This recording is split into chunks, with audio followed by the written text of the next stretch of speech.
What's up, people? Today I'm recording in wide angle view for a change to do a follow-up video on our ClearLidz installation.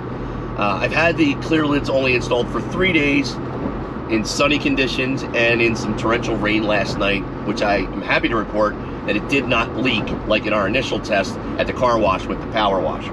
So I've got a bunch of questions that some Redditors asked me after I put up some photos of it that I want to get to, and I'm going to try to do this in an expedited manner because I'm almost to work. Number one, the heat. People were talking about, oh, you're going to burn up the sun, etc.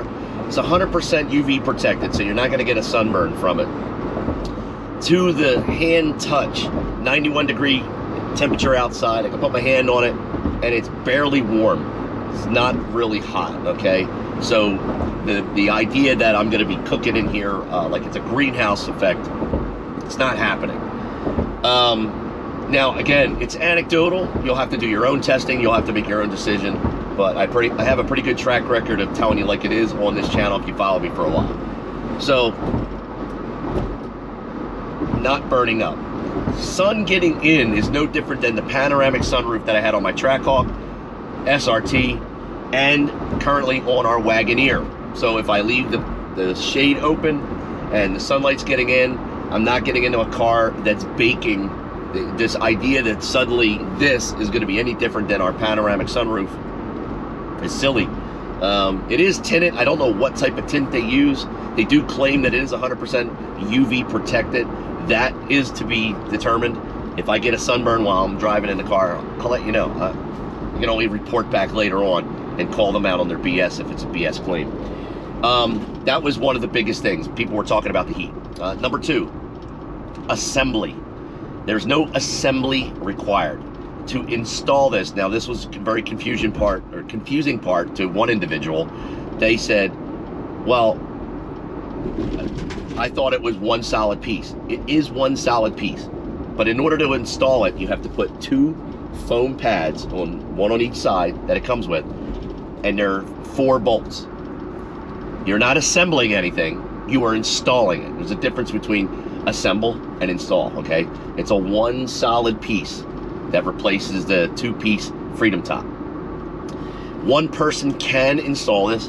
As I pointed out in the installation video, it's very sharp on the edges. I sliced the inner part of my middle finger here. Was not happy about that, and I also nicked my finger over here. It's about 60 pounds. Putting it in place was, it's kind of, you know, like butterfly wings. It's bouncing around as you're trying to put it in.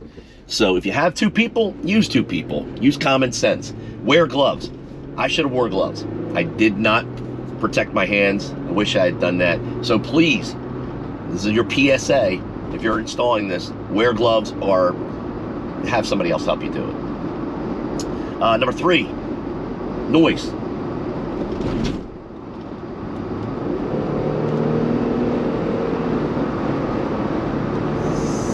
Miles an hour, no different than the Freedom Top. Now, I can't really say that honestly because with my Freedom Top, I feel like I got a little bit more noise in, but again, I think I'm being biased. It's also anecdotal. You'll only have my word to go off of, but personally, my personal feeling is from when I took the Freedom Top off and put this on, this is a little quieter. It only might be because I've sealed this better and my Freedom Top may have been, I don't know, dislodged in a corner. To me, it sounds no different, okay? What else? Rainwater leaking in, or does it leak? Yes, it does leak. But let me elaborate. So, during the installation video, at the end of it, I did a little test. I took the vehicle up to a car wash, and I used a high-pressure washer to hit all the corners. Right there in the passenger side, railroad crossing. On my passenger side door, and here's a clip from that installation video. You can see, as I hit it with the high-pressure washer, a little bit of water dripped in. Now, there are times here in the northeast of the country where we get a lot of hurricanes with high winds, so there's a potential that during high winds and a lot of rain, I could get the same effect. I could get a little bit of water in. Was not a lot. It's not something, it's not a deal breaker. It leaks. Freedom Tops leak. That's not an excuse. Just pointing out that it was not a big deal. That really wasn't much. It was a couple drops, and that was under high pressure. So to answer that question, it does leak. But like I said, you can always, as some gentleman pointed out on Reddit, you can unlatch it, reseat it. Do not over tighten the screws down. That was one thing that they pointed out, that you don't want to over tighten the screws.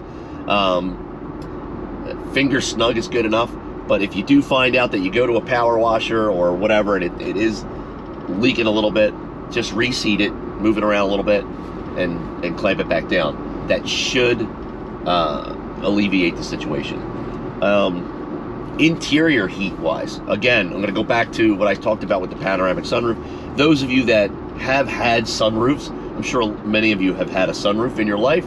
If you haven't and you're worried about this, don't be worried. But if you are and you're still freaking out like, oh man, I don't know if I could take all this extra beautiful sunlight. All right, they do make a sunshade that pulls back and across. I did see that on YouTube on another installation video. There are plenty of them. You can find them over on extremeterrain.com. Just go to Amazon. You can get a little sunshade that you can pull across if you really, really, really don't want the big bad sun baking down on you, okay? I'm not being baked. 100% UV protected, according to the company's claims. That's yet to be determined. But I don't have any fear of skin cancer at the current time. So hopefully this short video has updated some people with their questions. Pricing. Now, it's $1,409, I think, total I paid. So, yeah, it's on the high end. I didn't personally think that was that expensive, but it's 1,400 bucks, you know, so take that with a grain of salt too. That'll be dependent upon on your own personal economic situation. It comes in one giant box, literally 2 foam pads, 4 bolts. That's it. Now, somebody also asked me why it took me 15 minutes to install this. Actual installation of this part was minutes. 15 minutes from the time I carried the box outside, went and got a pair of scissors, chopped up the tape to open it up, took it out, read the instructions, put the foam pieces in place, lifted the panel into position, sliced my finger, tended to my finger, talked about my finger on camera, went inside the vehicle and clamped it down and screwed it in 15 minutes. I think that's pretty darn good for first time installation and what I had to do. Knowing what I need to do now, this is a 5-minute top, you know, installation or disassembly if you want to take it off. 5 minutes. If it takes you any more than that, I don't know, put your beer down and do it with 2 hands. It shouldn't take long at all. It's very, very simple to install. Again, we go back to, if you got 2 people, use 2 people. Use some gloves, etc. Don't slice your finger like me, because I was a jackass that cut my finger because I didn't properly check my area before I started doing this. That's it. I'm at work. I got to wrap this up. If you have any other questions or concerns, drop me a comment down in the comment section. I'll be more than happy to help with anything you have to ask. Before you go, I'd appreciate it if you click the like button, click the little bell notification. Down here, click subscribe. Last but not least, you guys and girls all be safe. That's all I got. I'm out.